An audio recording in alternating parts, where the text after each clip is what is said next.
The African and Caribbean Sport Organization was formed in 2003 to identify and respond to the needs of people of African descent living in Northern Ireland. Now, this came about through an informal needs assessment carried out by South Belfast Highway Health to respond to the needs of Africans living in Northern Ireland. There was a census in 2001, and the report stated that there were over 1,000 people of African descent living in Northern Ireland, and also that there were over 3,000 people that were born in Africa and not necessarily with African nationality. This obviously gives an impetus to what we do in terms of providing a unique service to people of African descent in Northern Ireland.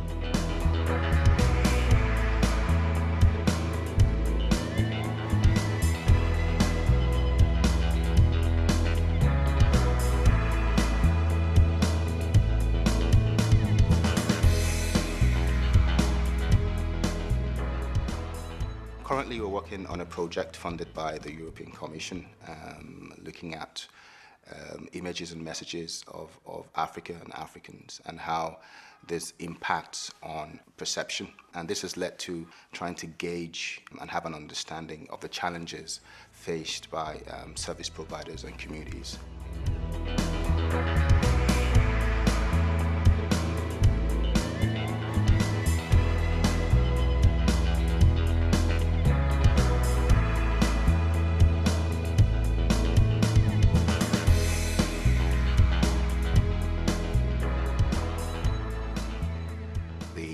African and Caribbean Chamber of Commerce and Enterprise Foundation was launched up at Stormont in March by Stephen Agnew, MLA, and that came about as a result of the needs of people who are in business but who are of African background, and they felt they needed a platform and an avenue to share good practice and also develop an avenue where they could, as a collective, network with other businesses in Northern Ireland.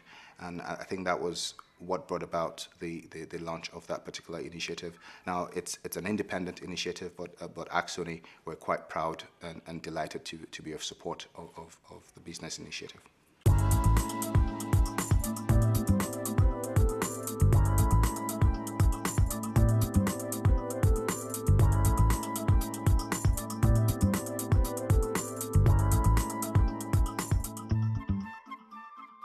I think it's key, particularly at a time like now when we're in economic difficulties, to be sending a good news message and a message of encouragement to the people in the African and Caribbean community to say, you know, the support is here, and whatever barriers they may be to setting up a business and keeping a business running, there's support here to do it.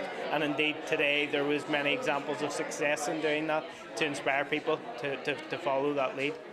Especially with peace and stability here in Northern Ireland, we have a very multicultural society, specifically from the African Caribbean region. It's one of the largest ethnic minority communities represented in Northern Ireland. So obviously the needs and demands of this community, often coming from the majority of the developing countries in the world, lack the skills and tools, but actually also on the other end have a lot of skills and very expertise that can be of value in regenerating the economic and social development in Northern Ireland. I'm the outgoing chair of the all-party group on ethnic minority communities. So it acts as a sort of interface between the ethnic minority sector and the politicians here, so that we're well informed of the issues for the various communities we have here in Northern Ireland. I've said for a long time now, you know, we have to move beyond talking of two communities in Northern Ireland, of talking many communities but one Northern Ireland, and I think that's one of the benefits of having the all-party group. We have a lot of people here in Northern Ireland that come from countries where they are very highly educated, but they're doing remedial skills here, but because of the, lack of understanding or awareness of how to access services or how to get their dream or their entrepreneurship skill launched, they're not able to access the potential to do this.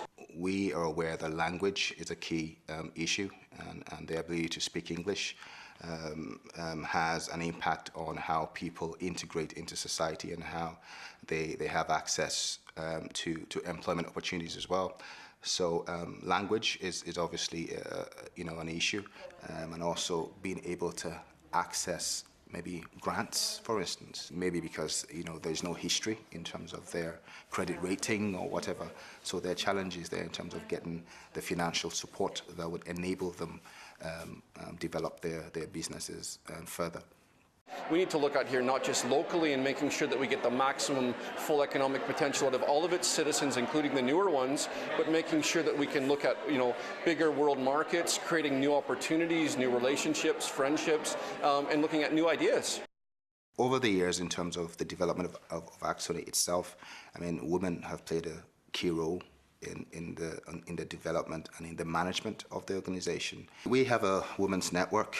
The network has been running for over 5 years now, but some of the women got together and decided to relaunch the initiative. A lot of the women feel isolated, so it's about creating workshops and seminars and sharing experiences, not just people of African background, but people of other minority ethnic background and the local community as well.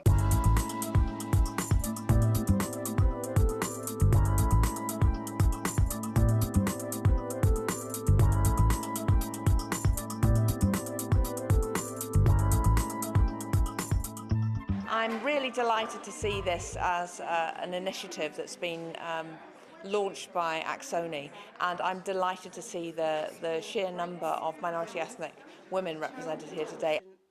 I think sometimes people from minority groups may feel somewhat inhibited and unable to express themselves, not because, sometimes it may be a language issue, but not even just because of that. But I think the perception that others have of you also has an effect on the way that you then relate with others. And so if you get the impression that people don't see you as an equal in your way of thinking or in your understanding, and then you tend to respond in that way. So it's a cause and effect, and I think that can make women from ethnic backgrounds very sort of shy, in some ways not confident about approaching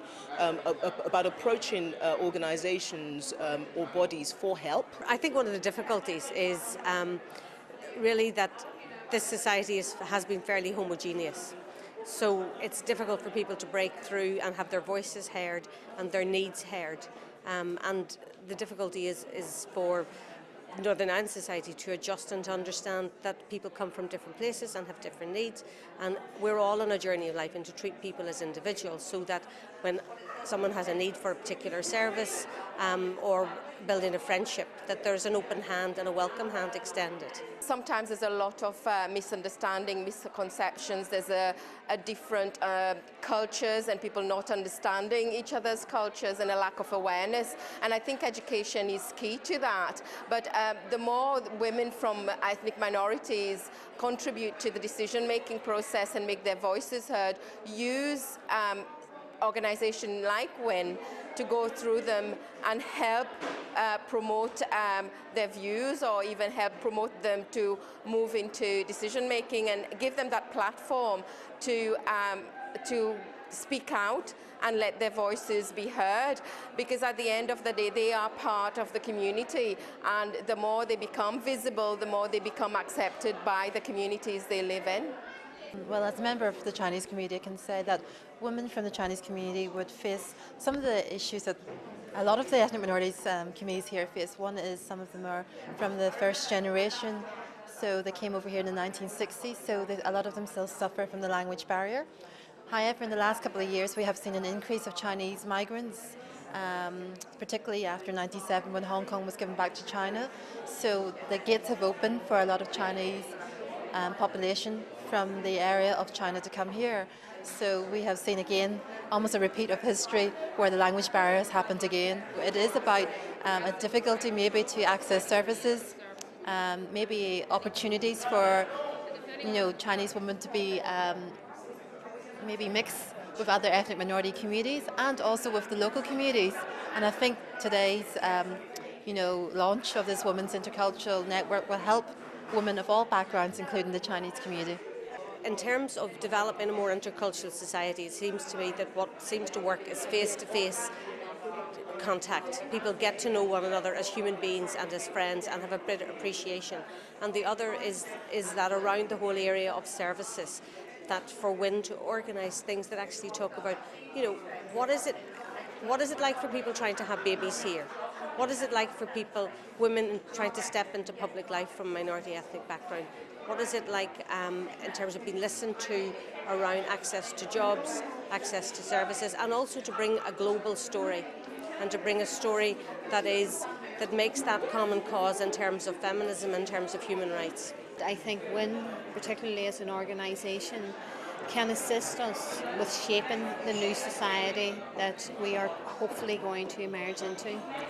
We have still a lot of work to do, and the power, the energy, the enthusiasm, the contributions even that we heard today, I think could make a hell of a contribution in the time ahead. Within our role as OFMDFM, we will be developing a new strategy around a racial strategy, and therefore I think that we can at least avail of the support that we can get from yourselves to shape that.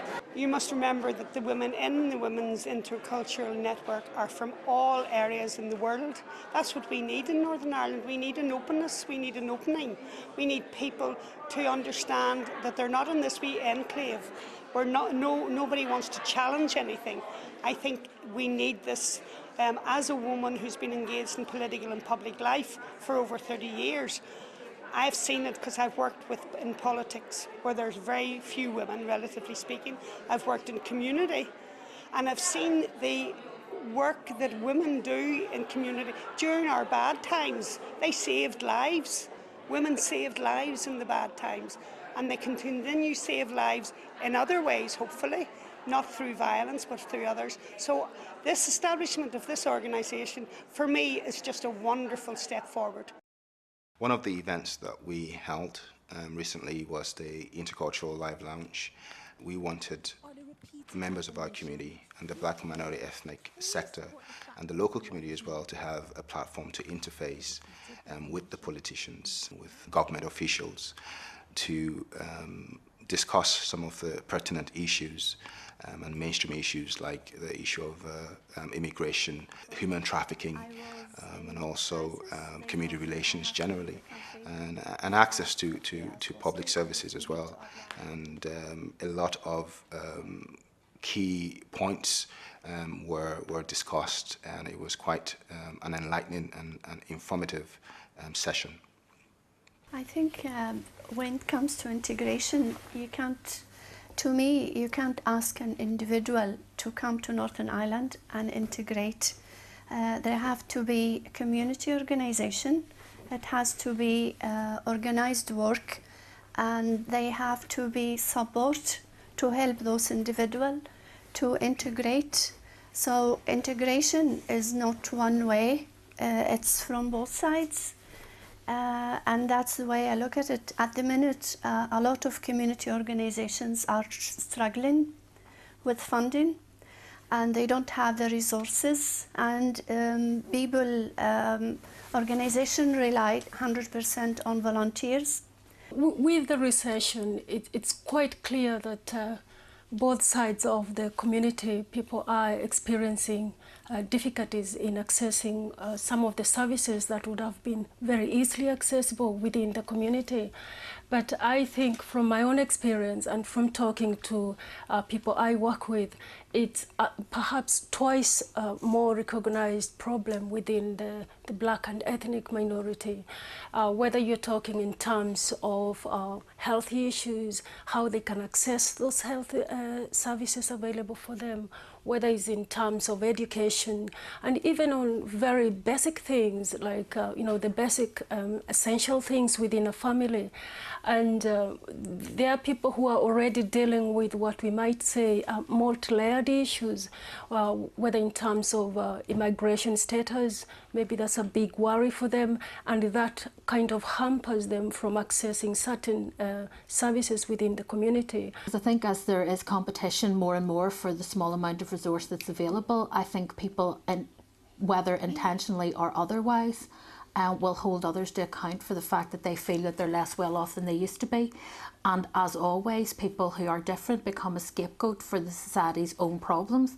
And so people become very jealous. And as an MP, I get quite a lot of kind of these round robin emails suggesting that the reason we don't have enough money for pensioners is because of immigration, or the reason that we don't have enough money in social security is because there are people with disability who are faking disabilities to get social security benefits. So people will always look for someone to blame in those situations, rather than simply recognise that this economic crisis affects all of us, regardless of whether we're native to Northern Ireland or whether we're an incomer to Northern Ireland. It affects us whether we're on benefits or whether we're working. And I think there's a tendency for people to always look for someone more vulnerable than themselves to blame for a crisis. And in times of economic tension, historically it has been those who are viewed as outsiders who tend to take the brunt of the anger in society, and yet it's not those people who are making the funding decisions. And I think we need to bear that in mind. It's government we need to hold to account for the lack of resources in our communities, and it's not people who are coming to our community to make a contribution who should be seen as at fault in that. Negative perception of individuals who are of African descent, that also is an issue. And some of our members or members of our community have, highlighted issues faced by their children in schools in terms of bullying as well. Also our women, or African women rather, who are used to a different culture wherever they're coming from, and having to adapt to a new system, to a new culture, and looking at the challenges around that as well, around the issue of health and having access to relevant information. So these are all issues that we as an organization have had to contend with. I think the images generally portrayed of Africans and people of African descent is, on the whole, rather negative, I would say, and perhaps in most cases it may not be intentional, but the reality is that it does have an impact on the minds and thoughts of people who are indigenous to this land. And so if you have a perspective that people from the African nations are always seeking help in one way or the other, or need to be helped along one way or the other, then it allows you to look at them not for what they have in terms of their own skills and abilities and talents, but what you think they need. And I think it's very important for the message to come across that there are a lot of positive things about Africa and people who have come over from Africa. Well, you have very distorted messages. There is people here that have traveled out to these countries that have a very good knowledge base, but at the same time, we still have a lot of work to do, and Acsoni is doing a lot of work on the ground here as an EU project to tackle, stereotypes and racism, because we still have this image. We need to move past of, children in the desert with flies swarming around them. We need to actually empower our people. We need to make sure that, there is entrepreneurs out there. There's some of the people that are leading the edge. We have, some of the top 100 list is actually including people of African descent. So there is actually good leadership and stuff out there, but we need to do a lot of work. And we also have to work with media. I think media is the most powerful tool. If people aren't getting out an accurate message that is positive, it actually has a big, disadvantaged effect upon countries where people are already marginalized. They're coming from developing nations. So by having a distorted message of what they are, where they come from, it actually creates more barriers. We already have enough against our community.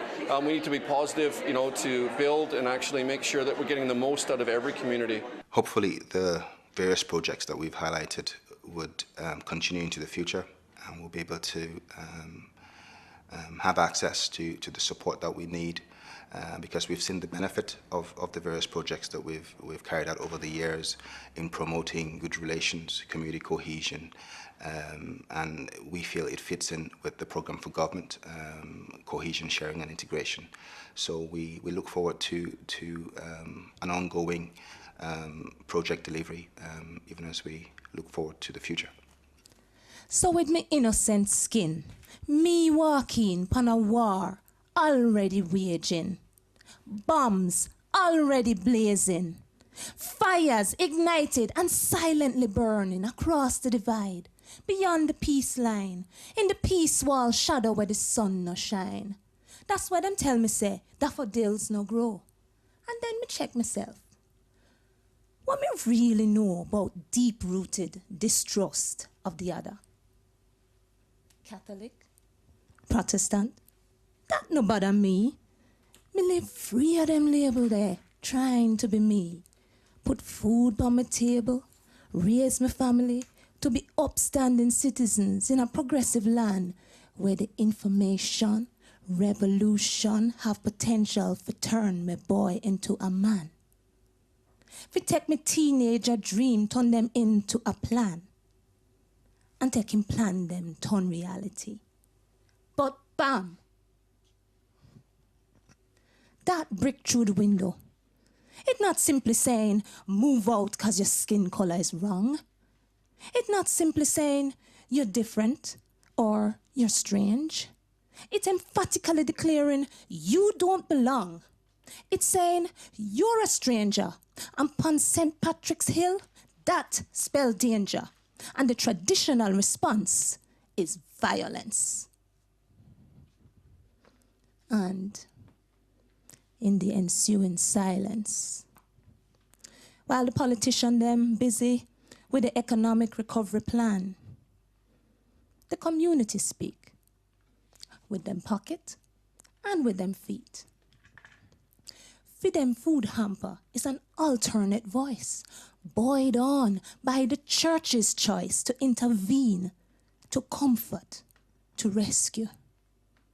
Oases of caring in action, resolves accommodation. Food supplies arrive daily and transport regularly. But in my teenage boy's mind, what matter more? The emphatic declaration of his alienation or the repeated affirmation, we care, we support the fact that you are here. The repeated affirmation, we care, we support the fact that you are here. So what? We must up sticks and leave him dream them behind, and these nightmares, them are go render him blind to the power of reconciliation, till him become part of the perpetration of the violence when we detest. Children learn what they live, they say. So what education must I give in this island today to create this nation tomorrow?